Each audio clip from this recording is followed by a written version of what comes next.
Pod Chef. Pod Chef. Pod Chef. Pod Chef. You're listening to Pod Chef. When I say pod, y'all say chef. Pod Chef. You listening to Pod Chef. It's a podcast about Top Chef, and that's a broadcast. It's on TV, and you can watch it. They hella deep, 20 seasons, that's a lot, kid. But you can skip those. We do recaps about the whole show. Not the food, though, but the other stuff. Yeah. You're now listening to Pod Chef, the only official podcast about the TV show Top Chef, with your hosts, Jamal, Brian, and Reeves. And I only said their first names because I don't know everyone's last name, and I'm trying to be polite. Now enjoy the show.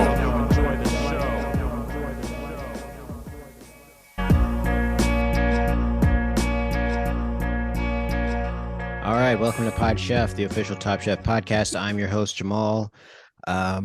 Bit of sad news. Reeves is not here. Well, it's sad, but it's also an exciting time for him because people know who listen is that Jamal is recently on Broadway for a long time. Yeah, I'm back. He got the call from Broadway. Huge. The show did great. Congratulations. Did great. I still don't know what it is. You never told us. It was a stand-up epic.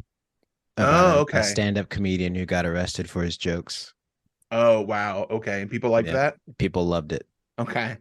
Well, what happened is that Reeves got jealous and he wanted to go and do Broadway too.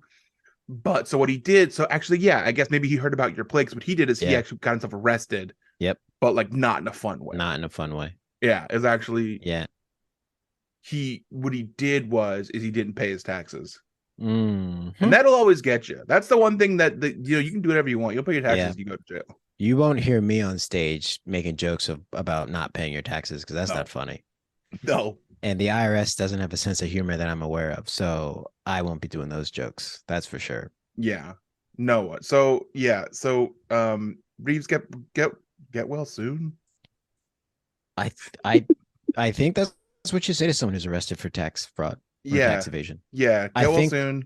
All the cards that Wesley Snipes had in prison all said, get well soon. Wesley, please get well. Wesley Snipes back in the news for very bad stuff. He is not a good person. Well, Reeves isn't here, but that's fine. That's his loss because we have a great guest this episode. And this is more proof when people are like, is this really the official Top Chef podcast? Yeah. How do we keep getting these great guests then if we're not? Okay. There's no other answer. Like people are like, this doesn't seem like the official Top Chef podcast. I'm sorry. Did you hear the Nick Wallace episode we just did? Yeah. Did you? You're gonna hear this one. You're like, maybe they do have Tom Colicchio's phone number, and maybe Jamal does text him or message him on Instagram and say, "Who should I get next?" And he's like, maybe the guest that you're gonna introduce right now. Maybe that person would be great. And maybe Tom does reply to everything Jamal sends with seat with a gift from Malibu's Most Wanted. Yeah. And he keeps calling me B Rabbit. I don't know why. So let's intro our guest. Our guest is a Houston native and the chef/co-owner of Kin HTX. She graduated from the other CIA, Culinary Institute of America, the good CIA, and worked in New York City, honing her skills for Southeast Asian food and culture. Please welcome to the show a finalist from season 19 Top Chef Houston and the most photogenic website photos I've ever seen. Chef Evelyn Garcia is here. Hey guys, thank you so much for having me. Thank you for being here. Oh man, and I mean that. I looked at the photo. I was like, wow, this is very photogenic. I got to see these photos that I'm hearing so much about. I mean, I don't have to say for everyone. She has a great smile. Everyone's seen her on the show, so we all know. Oh, it's not working. Thanks, guys.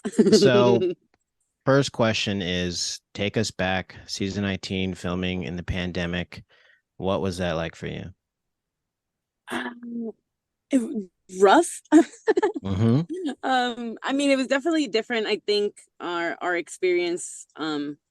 I know season 18 was a little bit more strict than our season, but we still had to follow up with protocols.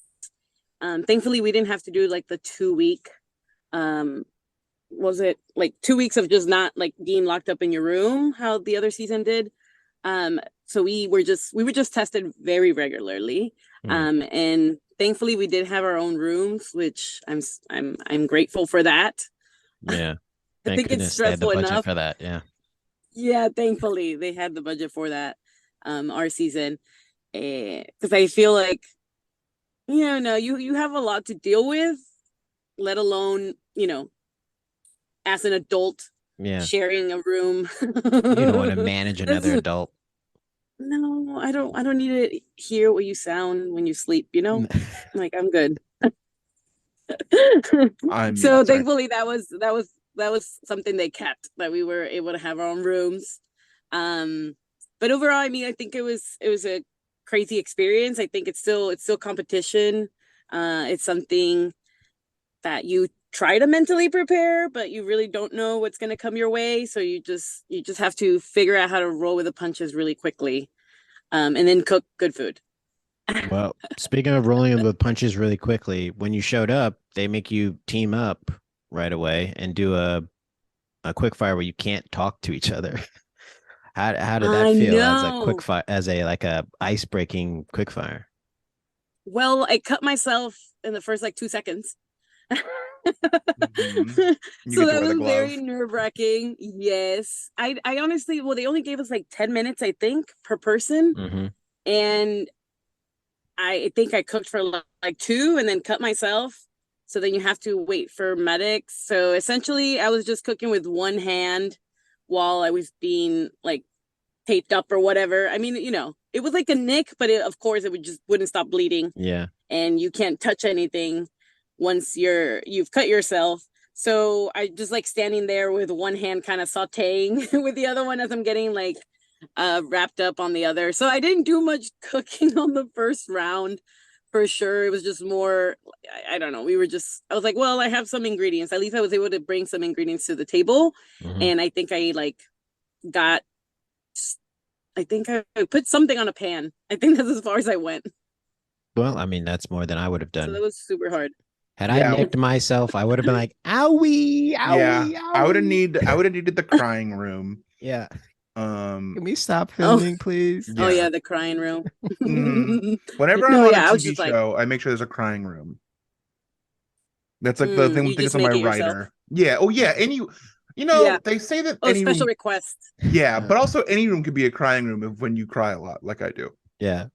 So you kind of call your bedroom a crying room, right? Yes. Yeah. This is a crying room. My car can be a crying room.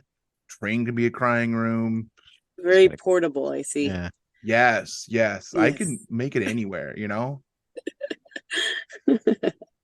you think, and I know we already talked about the living situation. I'll go back to it real quick. Do you think that because they don't seem to do that, they seem to have been only doing hotels individual rooms recently now too. Do you think that there's if you were a Top Chef fan before you going on the show, do you think you missed a part of that everyone in there together? We're all you get the MTV the real world lifestyle. Yeah, that was more of the reality, I guess, aspect of the competition. I mean, we did a little bit of it, but it was definitely not in front of cameras because there just wasn't a space where we could really all be in one. And the space that they had created that they showed small clips of was separated from, it was it's kind of a meeting room or something that you could rent at the hotel, but it was separated. So it was kind of an ordeal for us to get there anyways. Honestly, our meetup was the hallway. That's where we would all just sit down and play Uno, and where we actually got to hang out. Because we had a whole floor just for the anybody, all the contestants. So we were able to hang out on the hallway, and that was really our meetup, and where we could actually sit down and talk and chill. But it wasn't really much in front of cameras, for sure. There is that part. Who was winning Uno? Who was really good at Uno? I don't remember. Man, we played it so many times. I was like, guys, I'm over it. Is that the only game they gave you? The only game they gave you? Nothing else. Wow. Yeah, it was literally nothing else. We had nothing. Jeez.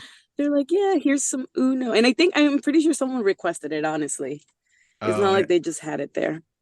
So someone said, I can't do this not doing anything. Give me something. And they brought a deck of Uno Yeah. cards. Uh-huh. Yes. At least, I mean, entertained us for a little bit, and then we're like, okay, we're over it. Yeah. there's only so much Uno you can play, I think. Oh man, well, I think we pushed all of those. You found it? You found the limit? Yeah, we found it. We found Okay. the limit for sure. It seems like a game that can very easily get punchy after a while. Like it seems like one too many, like, is it like skip one? Is that what they do? Jump a thing? Draw two. Oh yeah. two. Oh my god. There was a lot of arguments on the rules for sure. You know, others play differently, and some cards mean something else to someone else. So I was just like, whatever. I mean, we would play because literally we're kind of bored. Let's do something. And then like what else was there us to do other than like think about food? That's good. They gave you guys a game like Uno to like rally around, even, and we all know that chefs are notoriously, you know, nice around each other. So a high-spirited game like Uno, that didn't cause any problems, so that's fine. No, yeah, it was good. It was good. Very chill. So what has been your focus food-wise since you were on Top Chef? Well, I just opened a restaurant about 2 months ago. So that's been a lot of my work for sure. I live there currently, I feel like. But yeah, we just opened June in Houston, and it's been going great, thankfully. You know, we want to be busy and we are busy, so that's awesome. The city's definitely really coming out and showing up for me and my business partner Henry, and we're having an awesome time. And we're also doing just a lot of events and stuff. Yeah, I'm just trying to showcase Houston some more and doing some other stuff outside of the city as well. But yeah, definitely the restaurant's like my number one baby right now, so that's taking a lot of my time and energy. Did you know that the season was going to be in Houston when you applied? Or wait, also follow-up question, did you apply or did they court you? We've been hearing a lot of courting has been going on. There was some courting. Yeah. That's what we hear. Yeah, we hear there's courting now. Yeah, they reached out. They definitely reach out to past Top Chef contestants. They're like, hey, do you want to nominate someone, or is someone we should look out for? You know, this and that. So they definitely reach out to past contestants because they did so for us as well. So I think, you know, just I had worked for Harold Dieterle. I'm sure that looked great on my resume, as well as I'm friends with Dawn and Sasha from season 18. So I'm sure they put in a word. But it was really nice, you know, just to be reached out to begin with. I was just like, yeah, I didn't know if I wanted to do it. You know, I kind of sat on it for a few days. I was already in the process of this restaurant. So I was just like, do I have the time to step away for 2 months, you know, while all this is going on? And I mean, I made time. I was like, you know what? Sounds like a good option for me right now, especially since I'm opening a new restaurant. And, you know, that was just gonna, without knowing the outcome, I knew it was gonna put a lot of eyes on what I was doing. And, you know, obviously I'm super proud and so excited to have this restaurant finally open. So I knew it was gonna be like a good thing no matter what. And I was just gonna try to do the best of it. And yeah, it was a crazy experience. I did not know it was gonna be in Houston till like a few days we were supposed to like fly out. And I was kind of getting worried because they hadn't told us anything. And I was like, where am I going? How should I pack? You know, I'm supposed to pack everything in like 150-pound luggage. What do I need? I didn't really know. And then when they called me to let me know, well, they kind of like made me guess. They're like, what do you think it's going to be? I'm like, I don't know. It could be anywhere. You know, like you guys go everywhere. I don't know. And they're like, well, it's pretty close to you. And I'm like, well, I knew they had done New Orleans. So I just look over to the other side. I was like, New Mexico? I don't know. Like, that's pretty close. And she's like, no, actually, it's Houston. I'm like, my first reaction was like, holy fuck. Pardon my French. I was Please speak French. I was just like, holy crap. And first thought, like, just terrified. I was just like, holy shit. Like, okay, I'm from Houston. Am I the only chef? Is there someone else involved? What's going on? And then two, it was like excitement, just like, holy crap, that's so cool. That's going to be, such a great platform for the city of Houston and showcasing, what our city's about, which was amazing. And, being in Texas, it's a red state. There's a lot of thoughts when you think of Texas. So I think it was really, really cool just to kind of showcase a different side of it, and showcase our food and the culture and how amazing the city really is. And there's a lot of people that had no idea. Like, I constantly get messages, and I still do, of just people like, oh, we're so excited to visit Houston, or people have come and now, they get to come to the restaurant, and had no idea what Houston was even about. They were just like, nah, metropolitan city in Texas. And that was it. Some sports, some politics, and then that was about as far as it went. Yeah. Yeah. You excited about James Harden keeping the Rockets very much in consideration in the offseason, he's saying? You want him back? I don't know if you're a basketball fan. I'm assuming. No. I was like, I don't know how to really do sports. Okay. I'm like, that was great. I was like, yeah, sure. Yeah, I mean, our city goes crazy for the sports. I have no idea. Because everyone's really into, like, I mean, I know when I think of like food in Texas, your brain goes Austin. So it's nice to like get Houston shown, and like, yeah, because now, like, one thing that I love Top Chef for is like, I'm like, oh, now I know like what restaurants, because now I know like where I want to go when I go to different cities. I'm like, oh, like, is there a Top Chef contestant? Which is, I don't know, is that lame that I do that? I'm doing that. But I'm trying to I Google, I'm like, Top Chef restaurants near me. Yeah. And then I'm like, I'm hoping that they're there so I can be like, hey, but I don't want to be weird. I genuinely think people genuinely do that all the time. And like now at the restaurant, like we get so many reservations, like, please let us know if Chef Evelyn's in there. And I'm like, well, I live here. Yes, I am here all the time. Okay. Or if I had people that, like, if I had an event that day, will literally like have switched their trip on days just to make sure that I'm there. It's like, it's crazy and it's wild, because it's people from other cities, that I don't think I would have ever connected with. I mean, they want to meet you. I mean, it makes sense. We all saw what you put down on the table in the season, all the way to the final. So, and you were on TV. It's like meeting, Seinfeld. I've watched Seinfeld lately. I don't know. I'm sorry. You're the Seinfeld of cooking. I'm always like, I could have named any celebrity, and I went with Seinfeld. I apologize. That's the one. That's yours. All right. Yes, it's like meeting Shaquille O'Neal. No, you would just I keep it cool. I keep it cool to meet celebrities. Yeah. Here's what I do, and this is a move I've done multiple times. I will see who it is. I will point to them. I will say their name, and that's kind of it. I'll be like, hey, and I'll say your name, and they're like, hello, and I'm like, all right, and that's kind of all I do. That's done. All I needed. Yeah. I just needed affirmation that it was you. Yes, I'm like, David Tell, and they're like, yep. I'm like, great, I'll see you around. Brian got a picture with Tom Colicchio, and he said the podcast is going well, and Tom was like, I don't know what you're talking about. Tom big time to me. He acted like he didn't know the podcast, and that he didn't know that it's he told us through the podcast. He was like, I don't know what you're talking about. And I was like, Let's take this photo. We've had Harold Deedley on the show, so we're talking, clearly the podcast. Yeah. And then they fish together all the time, so come on now. Yeah, he wants to act. Yeah, he wants to act like. Well, we talked about fishing last time because Nick gives a little secret that he caught a fish bigger than Tom, and that didn't make the final show. So Tom didn't want to be outfished. Yeah, I'm going to be outdone by a contestant. Well, we're talking about food. Let's get into one of our segments called Chefs I Prepared for You. This is a segment we do every week where we talk about what we had for dinner last night and only last night, and we present it as if we're presenting to the judges on Top Chef. There will be voting, and there will be a winner.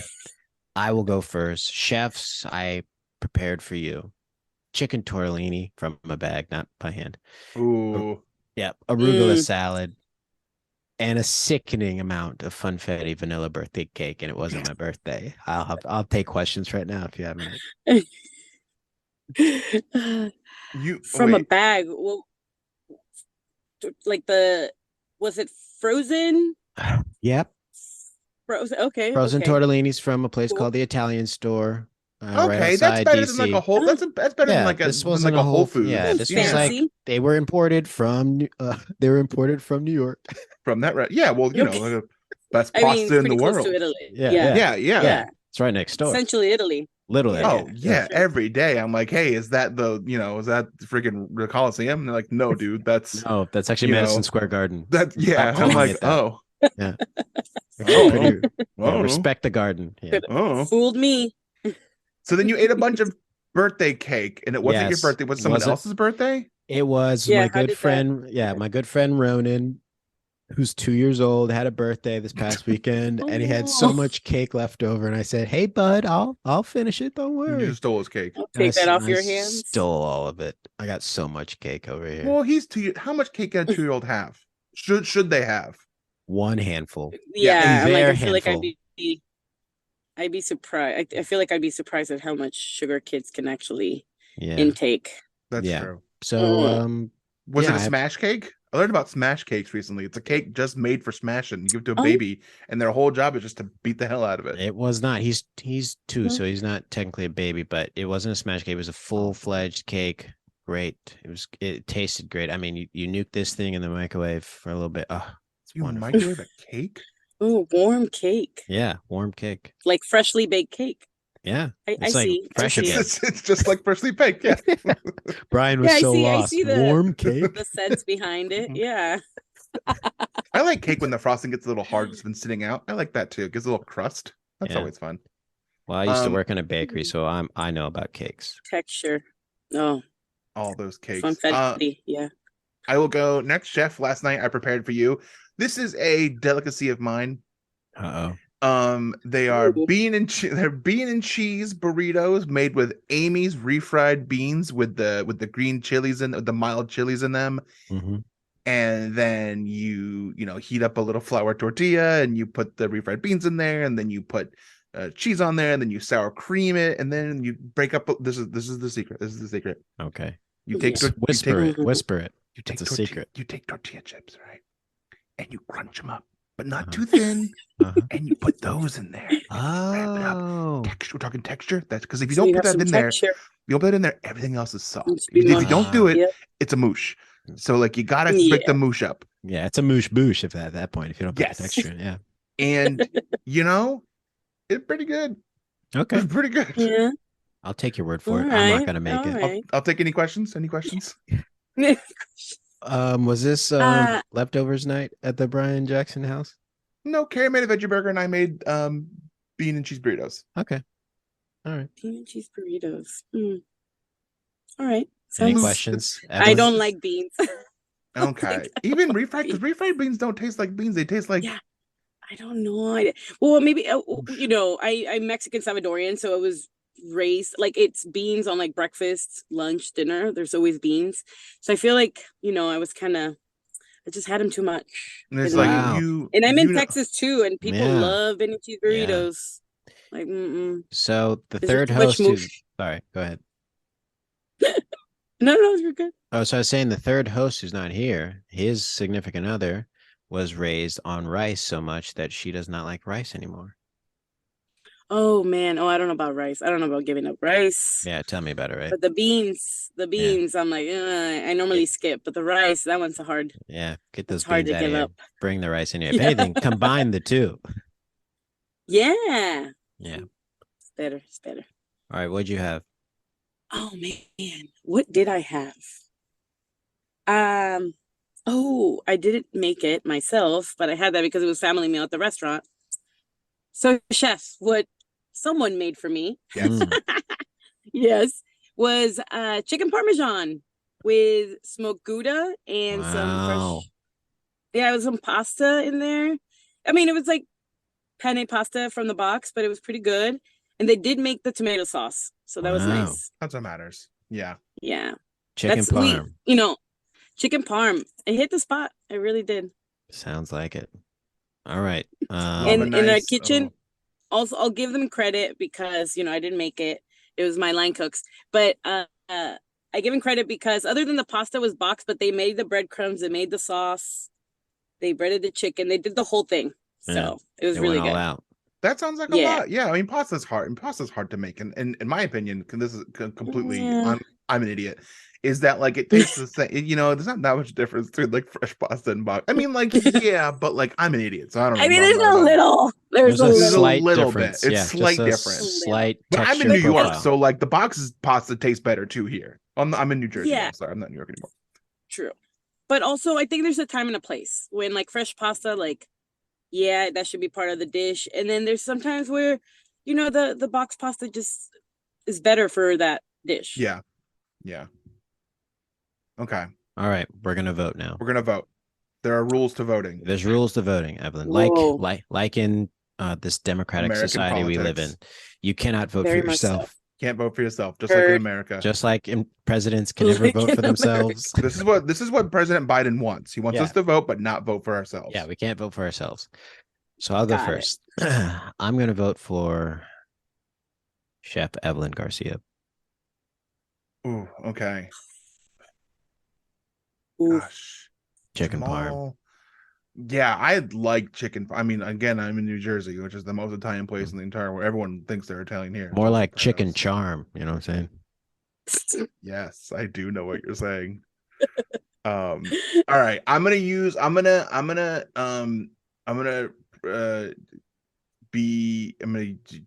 vote for Evelyn, Chef Evelyn Garcia. Okay. So Evelyn, you can There's a lot of vote. thoughts. There's a lot of thoughts that didn't Yeah. come out there. I wanted to say something, but I couldn't get the words out, so I just didn't say it. But I tried for a while. You got it. Yeah. We heard so- the Evelyn, you can so vote. my vote, clearly it's gonna break the tie here. Mhm. Yes. I mean, I think it's gonna be the tortellini Mm. and sasori. Wow. Oh, because you don't like the beans at all. I guess that makes sense. Yeah. I don't like the beans. Yeah, you put That's too the only many reason in that there. I lost. That's the only reason because the beans. O- Other only- than that, only great reason. meal. Fantastic. I did enjoy the addition of the crunchy tortilla chip because texture. You can use that in I June, got and I that. won't even take credit for it. If you put that in June, I won't tell anyone that I gave you that idea. I Okay. forgot to You add got that it. there was a garlic what's it called? Compo? Compost? No. No. Wasn't trash Compost garlic. one thing. Compote Compote? tends to be like a berry compote or something like desserty. but Yeah, this one was a It's a garlic mixture one. of stuff. A garlic The compote? garlic one. Yeah. It was very good. Like- But it doesn't matter because compote Chef butter? Evelyn won. Yeah. Chef Evelyn won. So For the dish I congratulations. didn't cook. Yes.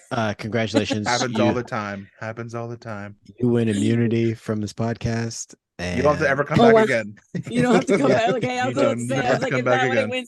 Yeah. Oh my god, the excitement. Well, Jamal, it finally happened. I was at my boxing class and I got all my teeth knocked out. Only a matter of time, Brian.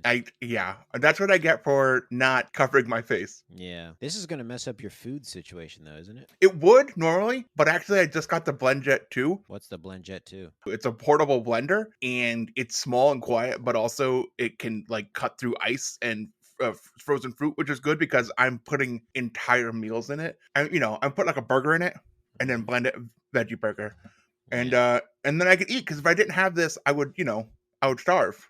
You said your teeth are knocked out. Mm-hmm. I kind of see what looks like Party City teeth in your mouth. Mm-hmm. So before I got the BlendJet 2, I was like, well, I gotta get some teeth.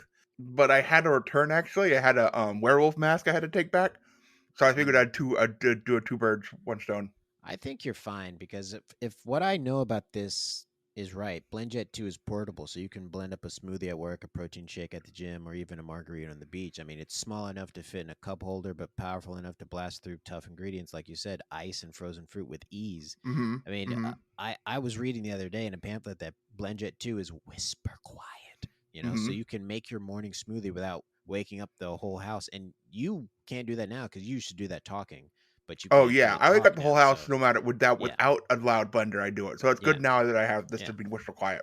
And you're definitely going to need BlendJet 2 because it lasts for 15 plus blends and recharges quickly via USB-C. I mean, you're doing all your meals. I mean, this on a normal blender, this would destroy the blender very quickly, but you got a BlendJet 2, so you'll be fine. And I know you hate doing dishes, so the best of all is BlendJet 2 cleans itself. You just blend water with a drop of soap and you're good to go, Brian. Yep, yeah, because I really don't like doing dishes or cleaning my own body for that matter. And the one that I got, it's this beautiful green color. They have so many cool colors, but the one I got was green because green makes me think of food. Green makes you think of food. Mm-hmm. Okay. Any particular food? Money. Well, I don't know what you're waiting for. You should probably go to blendjet.com and grab yours today. And be sure to use the promo code PODCHEF12 to get 12% off your order and free 2-day shipping. You know, no other portable blender on the market comes close to the quality, power, and innovation of the BlendJet 2. They guarantee you'll love it or your money back. Oh, I thought you were going to say the last part, but I just realized you can't really talk very much. So that's kind of... It hurts to talk. Yeah, it hurts to talk. So you know what, Brian? Blend anytime, anywhere with the BlendJet 2 portable blender. Go to blendjet.com and use the code PODCHEF12 to get 12% off your order and free 2-day shipping. Shop today and get the best deal ever. I'm going to call you a dentist. Okay, well, let them know I don't have any money because I ate it all. We should have ended on my line about the dentist. PodChef. So I have a question. How hard was Restaurant Wars? Oh my God, it was so hard. I was genuinely, I think that out of, like, obviously mentally you're like, yeah, hell yeah, I'm going to get far in this competition, or at least you try to tell yourself. But I was genuinely terrified for Restaurant Wars. I was like, man, if I make it that far, I'm so scared. And yeah, and then being there, and then Jay was the first one that got like her first pick. And I was like, oh, she's totally gonna pick me. I already knew it. I was like, she's gonna pick me.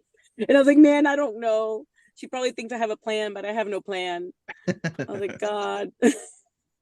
So that was so hard. And I think, I mean, I've been in the pop-up world for a few years now before opening the restaurant.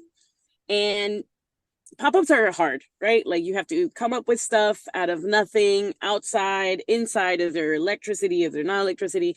Like there's so many variables with pop-ups and doing events around town and stuff.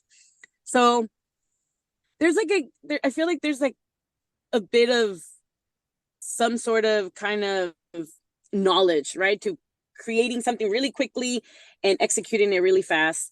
But Restaurant Wars is something else. I mean, you have to make decisions so quickly, and you all have to be on the same boat because you have no chance to even have like a freaking discussion. Everybody just has to agree really fast. It's either yes or a no. It's either green or it's blue. Like, it's just so quick. And I mean, they have you like literally go like concept. I think they gave us like 10 minutes to discuss what the concept was going to be. Which is like, I vomit, right? Like super quick. Like I'm making life decisions in like 10 minutes here. Like it was just so hard. And then you go right after that, you go into like logo design. And then you're like, I don't know. Like, I don't even know what this thing's going to be called. Like, it's just so crazy. And then they're like, here, go choose your flowers. I was like, it's just so like, you feel like you're out of breath. Like it's just so quick. And they're like, okay, here's another 15 minutes. Go choose your plates, silverware, chairs, tables. It's a lot. It's just so, I was just like, honestly, I felt like I was just getting like punched. And I'm just like, I can't do anything. I'm just like going with the motions. And then we're hoping that like, you know, everybody's happy with what's happening. You're just trying to do the best. I think with my team, and then too, in my head, I was just like, don't be the executive chef. Just don't be the fucking executive chef. Don't do it. Don't do it. Don't take on that responsibility. Don't do it. Just coast through was my process. And then with my group, like there was like, other than Jackson, that was kind of like, oh, I have this idea. We're like, okay. We just went with what he said. And then, but he was like he was like, oh, I do front of the house, whatever. And I was like, well, there you go. You're front of the house. Cause I have barely any experience with front of the house. I wouldn't even know. Now I do it in my restaurant, but it took some time to learn. You also have to. Everyone's coming to see you. Yeah. Yeah. And also I have to be talking out there talking to people. But then no one else was kind of like, yeah, and I was just like, God damn it. I was like, fuck, I gotta take on, like, someone's gonna have to, and no one's doing it. I was just like, all right. So I kind of like just fell into it. And then I was just like, okay, what I'm trying to do is just try to put out the best food I can possibly, and then assist everybody else as much as I can. with everything that was going on so quickly. So yeah, it was just so rough. That was rough. I don't think I actually watched the episode once it aired. I literally I wanted to vomit just thinking about it again. Just wanted to lock I it couldn't away. watch it.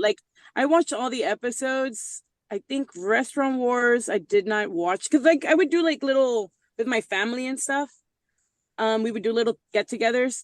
So Restaurant Wars, I ignored it. I was just it was playing in the background and I was just not paying attention because I just didn't want to remember that whole experience. And then finale, I was just I don't want to watch it ever again.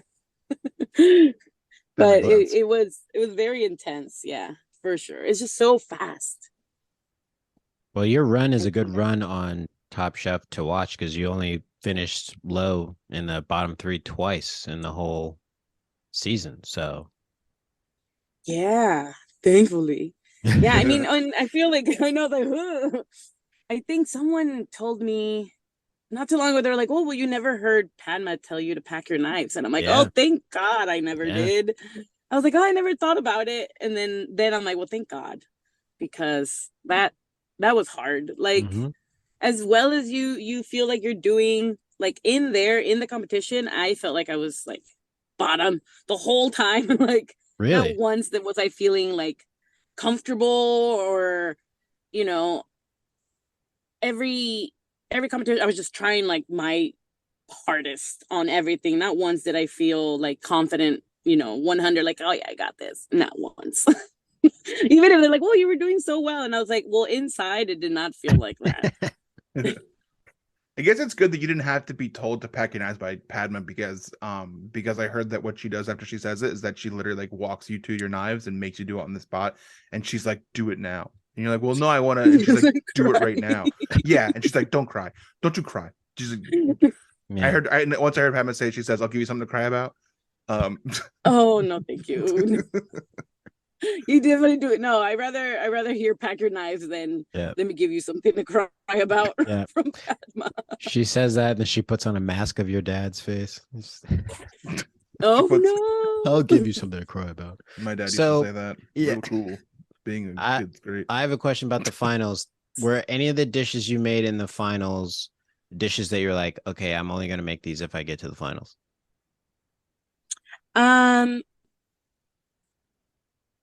Not quite. I think there was more. I kind of left it mentally for me. I kind of left it open-ended in the sense of if something inspires me there. I knew we were going to be in a different setting. But I knew I wanted to make a mole, curry mole thing. I knew that was definitely going to be part of it.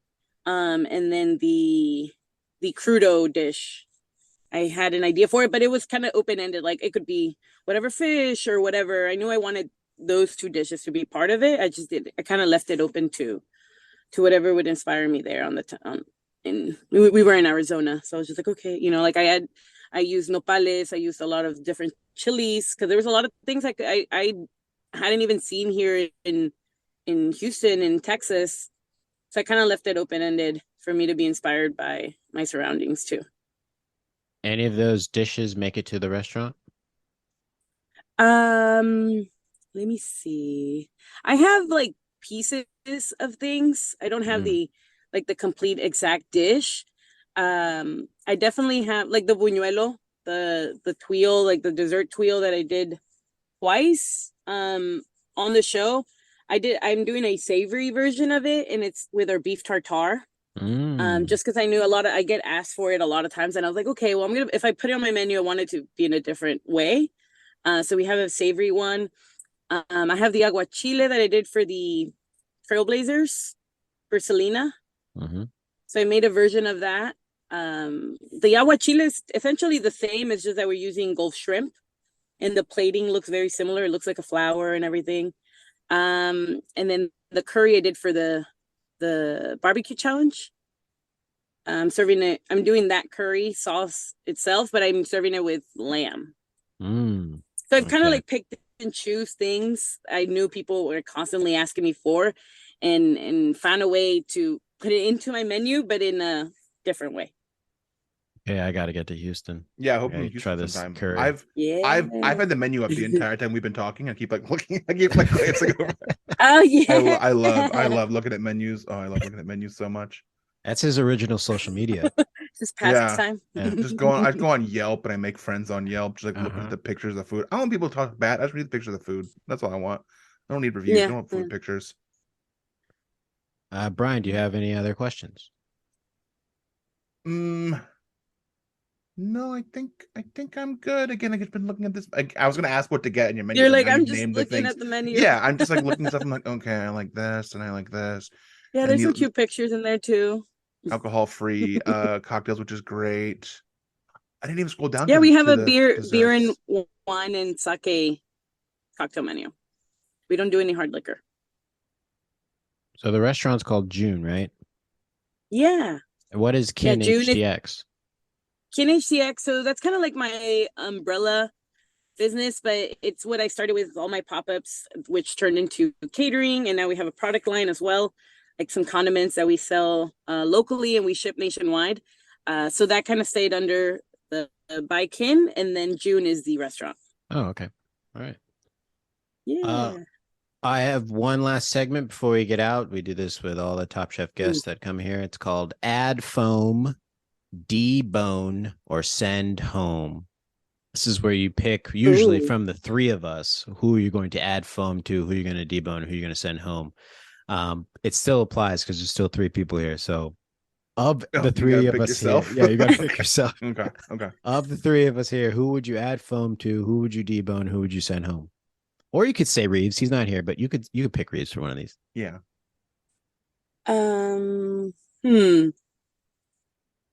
I okay, add foam, debone, send home. Or send home. Okay. Well, let me see. Well, the one that's not here, he's already sent himself home. So I think he made my job easy there. Okay. Send home. All right, Reeves sent home. Thank goodness. You're like, oof, that guy. Yeah. Let's see. Oh my God. Ryan. Yes. I think like we would add some foam to you. I like it. I think you thoroughly enjoy that. Yeah. Yes, I like that. You see, a touch of bouge over there. And then, Jamal, I guess I would debone. All right, I'm being deboned. By This is better than this is better than what I usually get. It's better than being sent home. You're telling me this is what I usually get is I get sent home. So, oh no. Yeah. So it's a victory. So you may have won Chef's Night prepared for you, but I won this. So this is good. This is great. Chef Evelyn Garcia, thank you so much for taking the time to join us. Is there anything else you want to plug before we get out of here? Well, whenever you're in Houston, please come visit. Just come have some food, hang out. I'm just excited to finally be open. So everybody come visit, really. Well, we plan to. Go to Houston, folks. And if you're already there, go to June right now. If you're already there, pack stuff like you're going somewhere else. And then be like, oh, the restaurant's here in Houston. Expect to maybe go to New Mexico, but then go stay home. Unpack and just go to the restaurant. But call ahead 100%. And make sure Evelyn's there. Yeah, make sure she's there. And if she's not there, then change your plans. Yeah. All right. It's funny, but it's true. Yeah. All right. Thank you so much, Evelyn, for joining us. And for everyone else, until next time, we're going to pack our knives and go.